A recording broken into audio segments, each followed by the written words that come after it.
Hi there. Today we are going to see the concept of OOPS.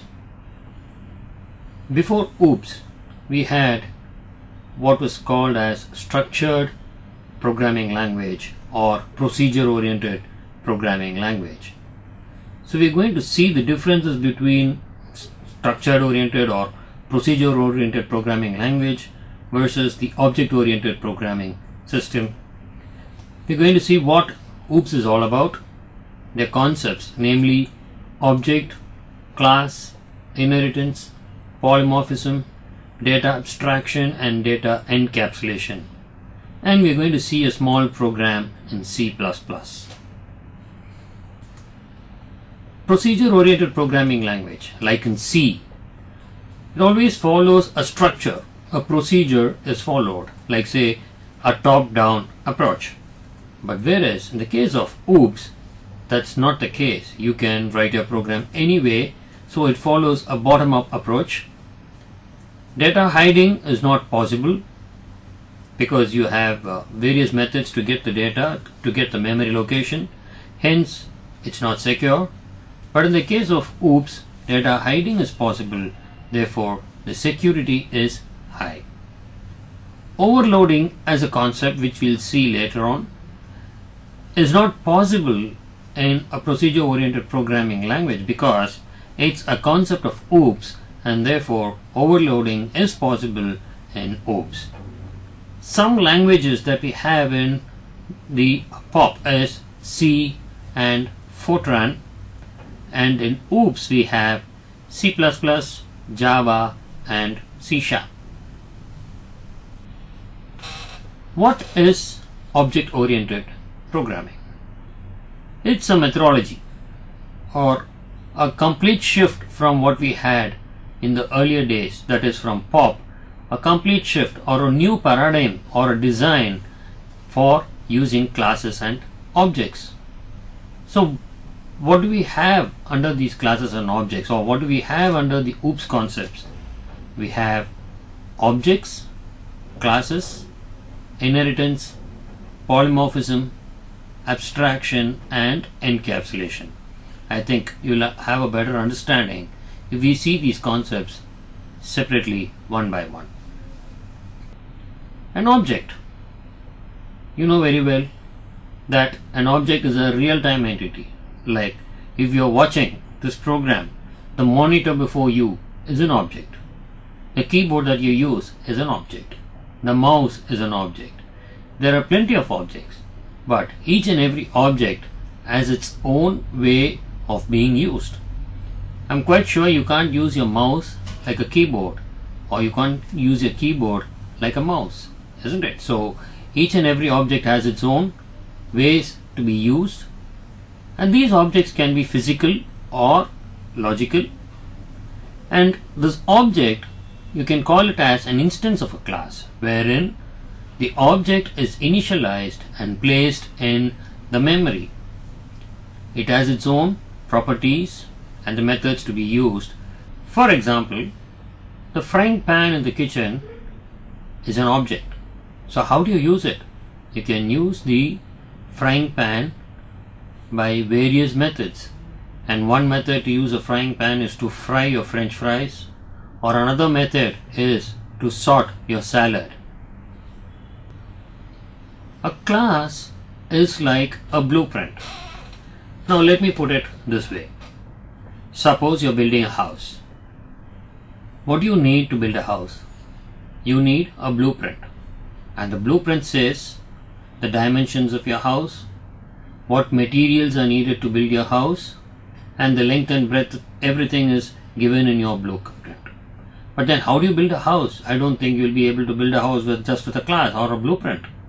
So you'll need bricks, you'll need mortar, you'll need cement, and you need a method to build these. So you take the brick, and what is the method you use for this particular brick? As an object, you start laying them and cementing them. Then after that, you plaster them with cement. And once the building is over, you do the flooring, you do the electrical circuits, then you do the plumbing. Everything is being done. So each and every way of building it is an object, but the entire building comes under the blueprint, which is the class.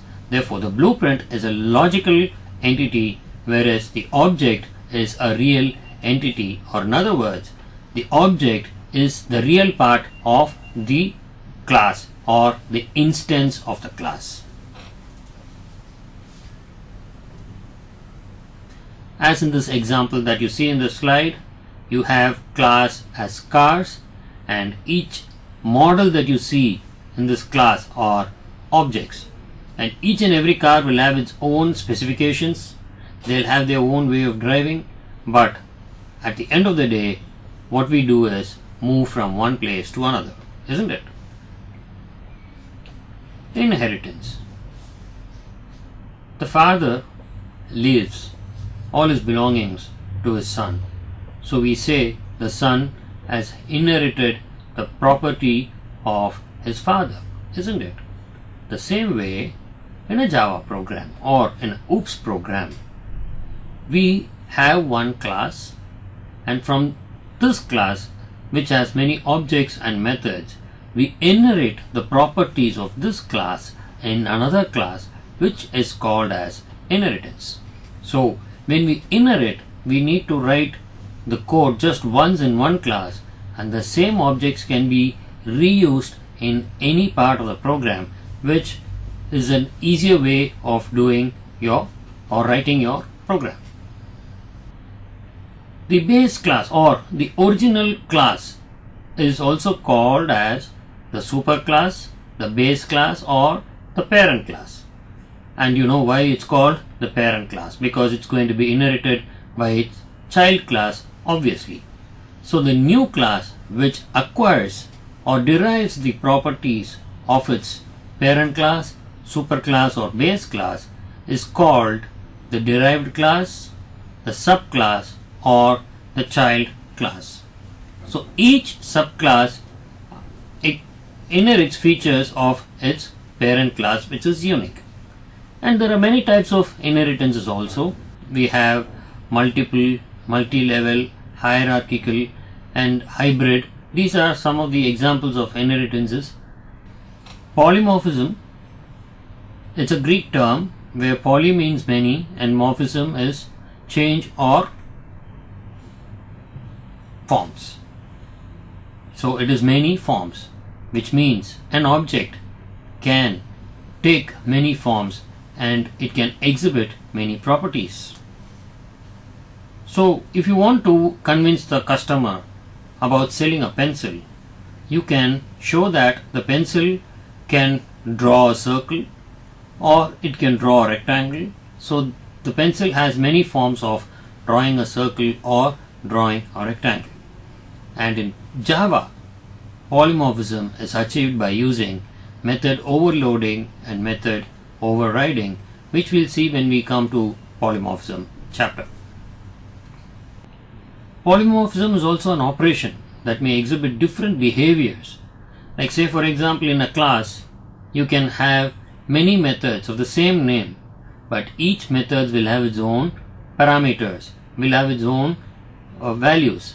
So according to the value that is being passed by the user, the particular object will be called or a particular method will be called. So this is known as polymorphism, and I've just given you an example of overloading.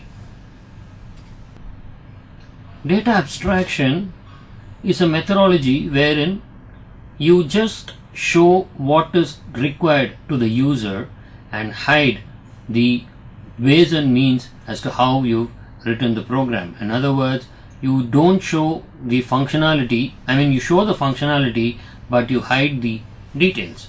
For example, you know how to drive a car. You switch on the ignition and then you just foot your pedal and the car moves. But do you know how the engine works? Do you know how your gearbox works? No. In the same way, a phone call, when you make a phone call, you can only talk to the other person, but do you know how a phone works? So you hide details as to how things work from the user, and we only show the functionality as to what the user can do with the object that he has in hand. In Java, the abstraction is achieved using the abstract class and the interface. Encapsulation is a method of binding data. Like you have a capsule, but the capsule will have different medicines wrapped in it. So you wrap data in such a way that if you want, you can show to the other classes, or you can have it within these classes. So encapsulation is achieved by using public, private, and protected. These are called as access specifiers. When I declare a method as public, it means that that method can be called in any other class.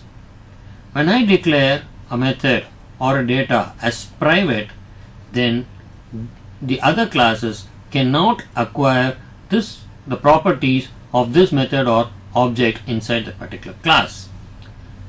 When I specify the object as protected, then the immediate child class can access the properties of its immediate parent class. But in a multi-level inheritance, the last class cannot acquire the objects of a protected object in the parent class. This is what protected is all about. So the entire gambit of the private, public, protected is called data encapsulation, which is also called as data hiding. What you see on the screen is a sample program in C++. If you have a C++ editor or a Turbo C at home, you can just type this program and check it out for yourself. In this, I have included a class called CRectangle. I've initialized variables x and y, and in that particular class I have initialized a method called setValues, and I have passed two parameters of the data type integer, and I am calling another method called int area. The int area is a method, and this method is going to return the value x into y, which means I'm going to get the area of the rectangle. Now, all these are objects in the C rectangle. So what I'm doing now is I'm setting an object. The entire program has to be written line by line, but since I don't have space, I've just split the programs into two halves, and I am continuing the program onto the right hand side. By using the scope resolution operator, that is the two colons, I am creating an object for the C rectangle under the name setValues, and I am passing two values int a and b. As you can see, two variables x and y which has been initialized in the class rectangle is now passed the values of a and b. But the program that's going to run is the main program, in which I am creating a variable called rect for the class C rectangle, and with rect I am calling the method setValues of 3, 4, and I am printing the area. 3, 4 will be returned as 3 into 4 because I have given return x into y. So 3 into 4 will be returned, which will be the value 12. So the rect.area of is what is going to be returned. The area is return x into y, so 12 is the value that will be returned, and that will be printed by the cout method. A simple program on how classes and objects are being used in a C++ program. These are the kind of programs which we'll also be writing in Java. So in this session, we saw the differences between POP and OOP. We saw what object-oriented programming was all about and the concepts in object-oriented programming, and we also saw a sample program in C++. So till such time we meet again, it's bye and thank you.